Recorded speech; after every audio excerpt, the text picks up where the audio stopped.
Guys അങ്ങനെ അടുത്തൊരു വെടിക്കെട്ടായിട്ട് മമ്മൂക്ക വന്നിട്ടുണ്ട്.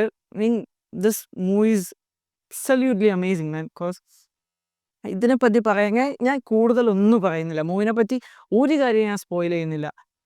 ബട്ട് ഇതിൽ എന്നെ ത്രില്ലടിപ്പിച്ച കാര്യം എന്താണെന്ന് വെച്ചാൽ, ഈ മൂവി തുടങ്ങി ഫസ്റ്റ് ഒരു മമ്മൂക്കയുടെ ഇൻട്രോ എന്നൊക്കെ പറഞ്ഞാൽ ഭയങ്കര കാമായിട്ടുള്ള ഇൻട്രോ ആണ്. പക്ഷേ അത് കഴിഞ്ഞ് ഒരു പടത്തിന് ഒരു 5-10 മിനിറ്റിനുള്ളിൽ നമ്മളെ കാണുന്ന വ്യൂസിനെ പിടിച്ചിരുത്താൻ പറ്റുന്ന രീതിയിലുള്ള സീനാണ് അവർ മേക്ക് ചെയ്തേക്കുന്നത്. സോ ആ ഒരു അത്ര നേരം കണ്ടപ്പോൾ തന്നെ നമ്മൾ ഈ മൂവി എങ്ങോടെ പോണേന്ന് മനസ്സിലായി.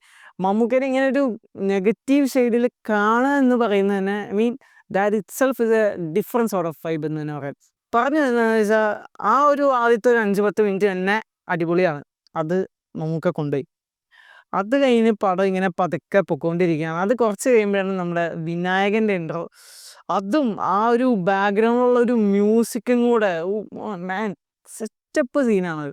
അടിപൊളിയാണ്. രണ്ടുപേരുടെ ഇൻട്രോ കിടുക്കിയുണ്ട്. പിന്നെ എടുത്തു പറയേണ്ട കാര്യം എന്താണെന്ന് വെച്ചാൽ, ഈ ഒരു മൂവിയിൽ വന്നേക്കുന്ന ഓരോ ചെറിയ ക്യാരക്ടേഴ്സ് വരും അത്ര അടിപൊളിയായിട്ടാണ് അഭിനയിക്കുന്നത്. ചിലർക്ക് ജസ്റ്റ് പാസ് ചെയ്ത് പോകുന്ന പോലെ, ഇല്ലെങ്കിൽ ഒരു ചെറിയൊരു നോട്ടം, ഇല്ലെങ്കിൽ ജസ്റ്റ് മൊത്തത്തിൽ ചെറിയ ചെറിയ സീനാണെങ്കിൽ പോലും ആ ചെയ്തേക്കുന്ന ആൾക്കാർ നല്ല അടിപൊളിയായിട്ട് നല്ല ഭംഗിക്ക് അത് അഭിനയിച്ചിട്ടുണ്ട്. പിന്നെ പറയാനുള്ള ഓരോ ക്യാരക്ടേഴ്സും അവരുടെ സ്വഭാവം എങ്ങനെയാണെന്ന് കൂടി നമുക്ക് ഇപ്പോൾ മൂവിയുടെ ഒരു സെക്കൻഡ് ഹാഫ് എത്തുമ്പോൾ തന്നെ പല കാര്യങ്ങളും ചിലപ്പോൾ ഒരു ക്യാരക്ടറിനെ പറ്റി പറയാം. സോ ലാസ്റ്റ് നമ്മൾ ക്ലൈമാക്സ് ഭാഗം എത്തുമ്പോൾ അത് കണക്ട് ചെയ്ത് വരുന്നുണ്ട്.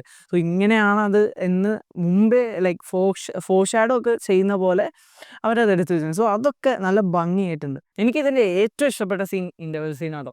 അടിപൊളി സീൻ. അത് ഞാൻ അതിനെപ്പറ്റി കൂടുതൽ പറഞ്ഞ് സ്പോയിൽ ചെയ്യുന്നില്ല. അത് നിങ്ങൾ കണ്ട് തന്നെ മനസ്സിലാക്കണം. കിടിലൻ, എന്താ പറയുക, കിടിലൻ സീനാണത്. പിന്നെ എടുത്ത് പറയേണ്ട കാര്യം, ഇപ്പോൾ ഈ മൂവിയിലെ മ്യൂസിക് എല്ലാം ഒന്നിനൊന്ന് മെച്ചമെന്ന് തന്നെ പറയാം. നല്ല മ്യൂസിക്കും ബാക്ക്ഗ്രൗണ്ട് സ്കോറും എല്ലാം അടിപൊളി. വേറെ കാര്യം എന്ന് വെച്ചാൽ, ഇപ്പോൾ ചില സീനുകളിൽ നറേഷൻ ഓരോ കഥകളായിട്ട് ഇങ്ങനെ പറഞ്ഞു വരുന്നു, അതിൻ്റെ കൂടെ പാരലലായിട്ട് വേറെ സീൻ കാണിക്കുന്നു. അത് രണ്ടും കൂടെ എന്ന് പറയുന്നത് ഒരാളെ പറ്റിയാണ്. അതൊക്കെ കിട്ടില്ല സാധനം, സെറ്റാണ്. പിന്നെ മൂവിയിലെ ഇടയ്ക്ക് പ്ലേ ചെയ്യുന്ന മ്യൂസിക് ആണെങ്കിൽ കൂടി ആ ഒരു നമ്മൾ പഴയ തമിഴ് മ്യൂസിക്കൊക്കെ കേൾക്കുമ്പോൾ ആ ഒരു വൈബിലുള്ള ഒരു മ്യൂസിക് ഇതിലുണ്ട്. അത് ക്രിയേറ്റ് ചെയ്തെടുത്താണ് ഈ മൂവിക്ക് വേണ്ടി. അല്ലാതെ സ്ഥിരം കാണുന്ന പോലെ ഒരു പഴയ മ്യൂസിക് എടുത്തിട്ട് ഇതിൽ പ്ലേ ചെയ്യാൻ വേറൊരു മൂവിയിൽ നിന്ന് ഒരു മ്യൂസിക് എടുക്കുക, അങ്ങനത്തെ ഒരു പരിപാടിയല്ല. സോ അതാണെങ്കിലും അതും ആ ഒരു മ്യൂസിക് ആണെങ്കിൽ കൂടി നല്ല രസമാണ് ആ സീൻ്റെ അപ്പോൾ അത് കേട്ടിരിക്കുക.